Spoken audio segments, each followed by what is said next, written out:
Hello and welcome to our channel. Here, we'll take you through interesting facial aesthetics topics that look at the features of famous people who often show up in our movies, TV shows, or on the runway. We have a lot in store for you, but today's focus will be Olivia Wilde, one of Hollywood's most sought-after celebrities. The famous American actress and model Olivia Wilde has starred in a number of movies, such as Alpha Dog, Tron Legacy, People Like Us, and Her. In addition to her outstanding acting abilities, Olivia is renowned for her timeless beauty, which is what we'll talk about today. If you carefully observe Olivia, you might find that her eye canthal tilt, bi-temporal to bi-zygomatic width, and lips are the most noticeable features on her face that add to her gorgeous facial appearance. She has a stunning and distinctive appearance as a result of these characteristics. Her unique physical attributes have earned her a lot of titles and awards. One of those prominent titles was the top spot she earned in Maxim's 2009 Hot 100, where she was dubbed the sexiest woman on the planet. Isn't that interesting? I guess you might be wondering or finding it a bit difficult to understand what is so attractive about this woman to have gotten her this title and many others. Don't worry, we are about to find that out together. Because science is so good at breaking down each detail into smaller, more digestible chunks, it is impossible to avoid bringing this up when discussing beauty aesthetics. This implies that we will analyze the features of our interests using science, research, and data in order to gain a deeper understanding. Let's get to it.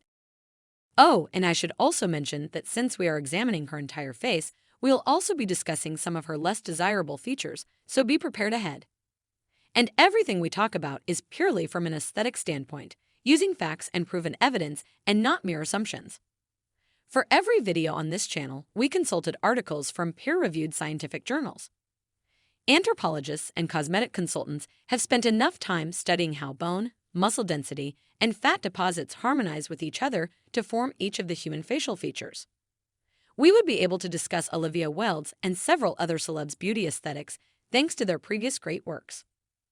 You should know that the information in this video about facial beauty is meant to inform, teach, and entertain you. It is not meant to negatively impact anyone's brand. It makes sense if we first talk about Olivia's eye geometry, which is a major contributor to her stunning appearance. She is genetically blessed with a positive canthal tilt. Her eye canthal tilt is 12 degrees, which is very close to the ideal angle of 14 degrees. A positive tilt can give one a more attractive, sharper, and younger look. If you are new to the term canthal tilt, let's talk about that before going further. Canthal tilt is a part of periorbital aesthetics. It is calculated by determining the angle between the internal and external corners of the eyes, also known as the lateral and medial canthus, respectively. The results are often taken as a positive tilt or a negative tilt or a neutral tilt. When the medial canthus is at a 5 to 8 degree angle under the lateral canthus, it is positive. When the outer eye corner is 5 to 8 degrees lower than the inner eye corner, this is called a negative tilt. In a neutral tilt, the medial and lateral canthus is in the same line. A good example of positive canthal tilt is Idina Menzel, an American actress and singer. A famous person with a negative canthal tilt is the American actress and director Helen Hunt. According to studies conducted at the University of Toronto, a positive canthal tilt of the eyes makes a person appear younger, more alert, and more attractive. In contrast, a negative canthal tilt makes a person appear older, sadder, and more tired than they actually are. Researchers at the Warren Alpert Medical School of Brown University in the United States wrote, "The idea of the canthal tilt is crucial as it acts as an important indicator of aging," which shows how important this factor is. Olivia's bi-temporal to bi-zygomatic ratio is another feature that draws attention to her attractiveness. Although a ratio of 1.04 is considered ideal, her 0.97 value works well to accentuate her naturally beautiful face.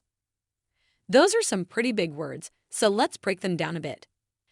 The bi-zygomatic width is the distance between the most laterally placed points on the zygomatic arches, and the bi-temporal width is the distance between the most lateral points on each side of the forehead. You got that right, let's move on. A statistical study, Geometric Morphometrics of Male Facial Shape in relation to physical strength and perceived attractiveness, dominance, and masculinity, was done by Sonja Wendhager of the Department of Anthropology at the University of Vienna. The study included 79 women and 26 men between the ages of 18 and 32. Based on the results, the authors state an unattractive face consists of a rounding of the lower face, a vertical stretching in the region of the chin, and a horizontal compression in the region of the eyes and eyebrows. In a qualitative comparison study, Donofrio reported that a high amount of facial fat is often linked to a high body fat proportion. In another global study, women said that men with an average body shape and more muscle mass were very attractive, while men with an abnormally high proportion of body fat were the least attractive. They are considered to be attractive because their face is longer and more dolichocephalic than the faces of very strong, dominant, and masculine-rated men. In addition, a fuller, wider lower lip and a narrower lower jaw are also associated with a higher level of attractiveness. Rose Byrne, an Australian actress, is a good example for a higher bi-temporal to Bi-zygomatic ratio. TV star Caroline Manzo of the United States can showcase a smaller bi-temporal to Bi-zygomatic ratio. Next, we'll discuss Olivia's upper lips, which stand at a good 28 pCi units in height, a value considered quite attractive given that the ideal value is 36 pCi units. Drawing on MCAR's study, Is It Possible to Define the Ideal Lips? In his research, he discovered that women are thought to be more attractive when their lips are fuller relative to the width of their faces, and their vermilion is higher. He also concluded that when it comes to the aesthetic value of a smile, the vertical width of the upper lip is highly regarded. A second study by McNamara of the University of Michigan School of Dentistry confirmed this by finding that the thickness of the upper lip significantly affects how attractive a person's smile appears. Since the dawn of time, most women have believed that full lips contribute to a more youthful and feminine appearance. One of the visible signs of aging is the development of lips that are thin and flat. Can you imagine what could possibly be the explanation for that? It is because collagen production decreases with age that plump lips gradually lose their youthful plumpness. Even biological anthropologists and evolutionary psychologists agree that women with fuller lips are more likely to be seen as attractive and younger. The American actress Madeleine Petsch has full lips that serve as a good example. Amy Schumer, another American actress, is a good example of someone whose lips are thinner. In case you were new to the term pCi units I mentioned earlier, let's take a quick look into that. The photographic Canthal index, or pCi, is a common way to take measurements from the face in the picture. The Canthal index is found by dividing the distance between the inner and outer canthus by the distance. We have a good reason why we rely on inner and outer canthus. The appearance of a person's face can differ greatly depending on factors like gender, age, genetics, and even geographical location. But if we look closely at the human skull, we can see that the shape of the eye socket has changed the least, and the distance between the eyes has changed the least in size. Furthermore, there isn't a big difference between males and females regarding the Canthal index. Now is the time to move to the aspect of Olivia's face that is not too attractive. That is, her margin between eye and eyebrow. If you haven't already, please subscribe to the channel and turn on notifications so that you know when we post a new video. Back to business, what makes her eye-to-eyebrow margin unattractive? The study attractiveness of eyebrow position and shape in females depends on the age of the beholder was done by Dominic K. Fieser et al. From the Department of Plastic Surgery at the University of Regensburg in Germany. They talked to people of different ages, from 12 to 85.